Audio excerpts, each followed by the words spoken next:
बिस्मिल्लाहिर्रहमानिर्रहीम। अस्सलाम वालेकुम नाज़रीन, आप यूट्यूब चैनल देख रहे हैं, मैं इमरान ख़ान। नाज़रीन, इस वक्त जो सबसे बड़ा सवाल पूछा जा रहा है वो सवाल ये है कि क्या डोनाल्ड ट्रंप दोबारा जंग शुरू कर देगा या वो जंग से अपने आप को बचाएगा। इसमें दो तरह की राय है। ज़्यादा लोगों का ये मानना है कि Donald Trump full fledged war में दोबारा नहीं जाएगा।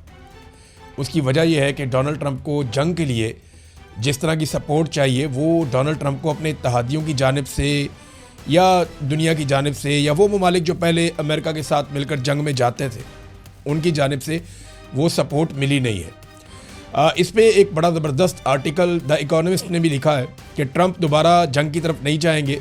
वो समझ चुके हैं कि उन्हें ये जंग शुरू ही नहीं करनी चाहिए थी। सारे एक्सपर्ट ये कह रहे हैं कि जंग में कम से कम किसी एक की शिकस्त होती है। अगर ईरान में जारी जंग में सीज़ फायर से जंग का खात्मा हुआ तो सबसे बड़ी शिकस्त खाने वाले अमरीकी सदर डोनाल्ड ट्रंप होंगे, ये इकोनॉमिस्ट ने कहा। उनके मुताबिक ईरान के खिलाफ इस जंग ने अमरीकी ताकत को चलाने के नए तरीके के लिए सदर ट्रंप के विजन की कमज़ोरी को जाहिर किया है। ट्रंप दोबारा जंग की तरफ नहीं जाएंगे। अब वो समझ चुके हैं कि उन्हें ये जंग शुरू ही नहीं करनी चाहिए थी। अमरीकी सदर के ईरान को तबाह करने की धमकियों से भरपूर इश्तियाल अंगेज़ बयानात अब इस तरह लगते हैं जैसे वो अपनी पसपाई को मजबूत जाहिर करने की कोशिश कर रहे हो। यानी वो हार गया है। एक हारे हुए आदमी की ज़बान लगती है। डोनाल्ड ट्रंप कभी गाली देते हैं, कभी धमकी देते हैं, कभी कुछ और कहते हैं। तो इन चीज़ों पे द इकोनॉमिस्ट ने कहा कि ट्रंप जानते हैं कि नई जंग मंडियों में खौफ व हरास पैदा करेगी और सुनहरी दौर के दावे के बाद वो ख़ुद को मज़ायका खेज़ बना सकते हैं। हालात दुनिया के ख़राब होंगे, ट्रंप की मकबूलियत ख़राब हो जाएगी। ट्रंप के तीन बड़े मकासद मशरिक़ वस्ता को ज़्यादा महफूज और खुशहाल बनाना, ईरानी हुकूमत का ख़ात्मा करना और ईरान को मुस्तकिल तौर पर जोहरी ताकत बनने से रोकना बड़ी हद तक पूरे ही नहीं हो सके। यानी जो कुछ डोनाल्ड ट्रंप इस जंग के पीछे चाहता था उसमें से डोनाल्ड ट्रंप कुछ भी नहीं कर पाया।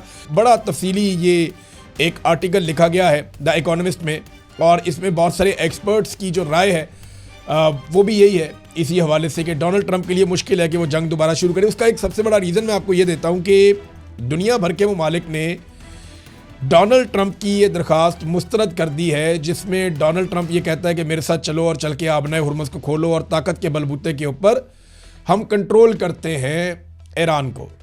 लेकिन ये बात मानी नहीं जा रही डोनाल्ड ट्रंप की। अब जिन ममालिक से डोनाल्ड ट्रंप ने रिक्वेस्ट की है ज़रा वहाँ से जो इतला आई है वो देख लें आप। बरतानिया ने डोनाल्ड ट्रंप की ये रिक्वेस्ट नहीं मानी, वो अब इस लड़ाई के अंदर नहीं जा रहा, उन्होंने कैटेगोरिकली कह दिया। इटली ने भी यही कहा, स्पेन ने भी डोनाल्ड ट्रंप का आइडिया मुस्तरद कर दिया, जापान ने भी मुस्तरद कर दिया। फ्रांस हिचकिचाहट का शिकार है। मैक्रोन आपको पता है वो कभी हाँ कभी ना, लेकिन मैक्रोन अपने आप को यूरोपीय यूनियन से अलग नहीं कर सकता। नॉर्वे इन्होंने भी मुस्तरद कर दिया, कनाडा ने भी मुस्तरद कर दिया, ऑस्ट्रेलिया ने भी मुस्तरद कर दिया है। याद रखिएगा ऑस्ट्रेलिया समंदरों के अंदर अमेरिका के सबसे बड़े इत्तेहादियों में से एक है, क्योंकि एक क्वाड नाम की तंजीम है जो बनी हुई है जिसमें 4 ममालिक हैं। अमेरिका है, ऑस्ट्रेलिया है, जापान है, इंडिया है। तो ऑस्ट्रेलिया के बड़े ज़बरदस्त ताल्लुकात हैं अमेरिका के साथ दिफाई नौइयत के, लेकिन ऑस्ट्रेलिया ने भी मना कर दिया। चीन ने कोई जवाब नहीं दिया, नीदरलैंड ने कोई जवाब नहीं दिया, जनूबी कोरिया कोई तस्दीक उनकी तरफ से नहीं हो सकी कि वो डोनाल्ड ट्रंप के साथ जाएंगे या नहीं। दुनिया के वो तमाम ममालिक जो तगड़े ममालिक हैं, बड़े ममालिक हैं, वो डोनाल्ड ट्रंप के साथ खड़े नहीं हो रहे और जो भी डोनाल्ड ट्रंप के साथ खड़ा हो रहा है उसको इसका नुकसान हो रहा है। अभी मैं आपको एक बहुत बड़ी खबर देने वाला हूँ, लेकिन उससे पहले आपको एक बड़ी इंटरेस्टिंग खबर मैं आपको बताता हूँ कि डोनाल्ड ट्रंप का एक बहुत बड़ा एसेट था यूरोपीय यूनियन में, हंगरी का वज़ीर आज़म। ये जो हंगरी का वज़ीर आज़म है ये 16 साल से वहाँ पे इक़्तिदार में है। तगड़ा आदमी है ना, तभी तो इक़्तिदार में है।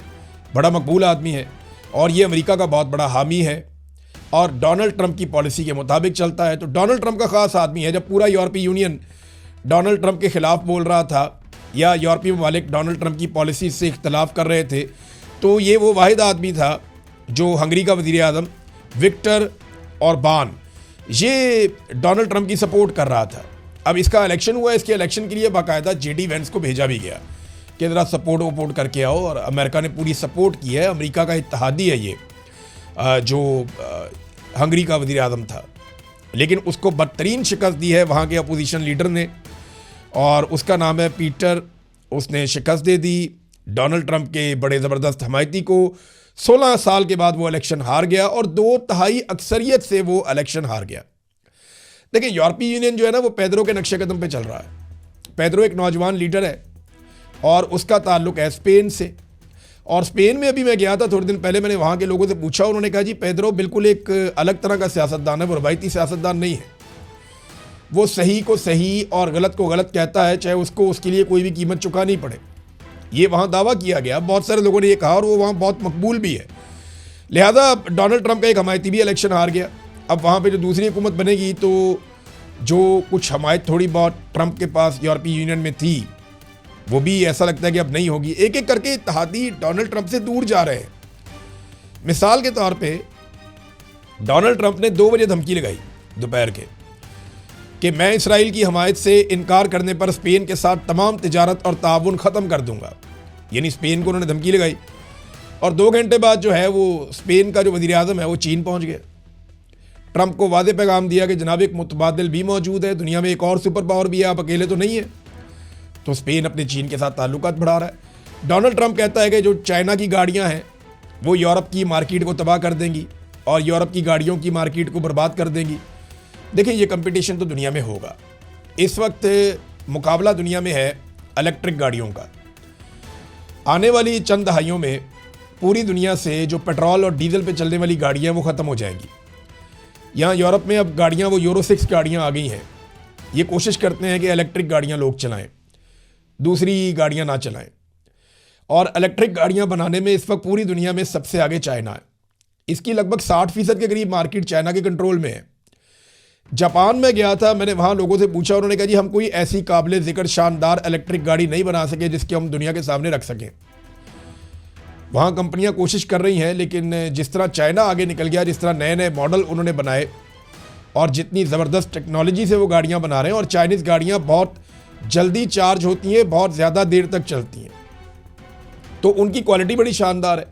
फिर चाइना ने एक नई टेक्नोलॉजी पे काम किया है, बल्कि उन्होंने ऑफ़र भी किया कि हम आपके मुल्क के अंदर जैसे पेट्रोल पंप हैं, इस तरह हम बहुत सारे एरियाज पेट्रोल पंपों में बना देंगे जहाँ बॉक्सेस पड़े होंगे, जहाँ पे आके कोई आदमी अपनी गाड़ी रोकेगा, एक बॉक्स निकालेगा और वो वहाँ रखेगा और वहाँ से एक बॉक्स उठाएगा जो चार्ज हुआ हुआ है उसको अपनी गाड़ी में रखेगा और चला जाएगा।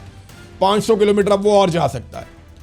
तो उनका ये फार्मूला है कि हम पूरे यूरोप के अंदर जगह जगह पे एक ऐसे स्टेशन लगा देंगे जहाँ पे बॉक्सेस पड़े हुए होंगे छोटे से।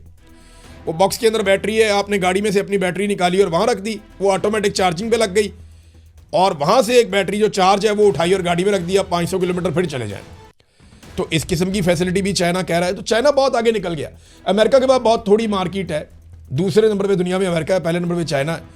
यूरोप भी अब इलेक्ट्रिक गाड़ियां बना रहा है, लेकिन चाइना दुनिया की मांग पूरी कर सकता है। अमेरिका को इस बात का डर है कि चाइना अगर अपनी गाड़ियां ले आया तो फ्यूचर में चाइना को ही सारा पैसा मिलेगा और ये सारी इंडस्ट्री वो खा जाएगा। तो अमेरिका को ये प्रॉब्लम तो है।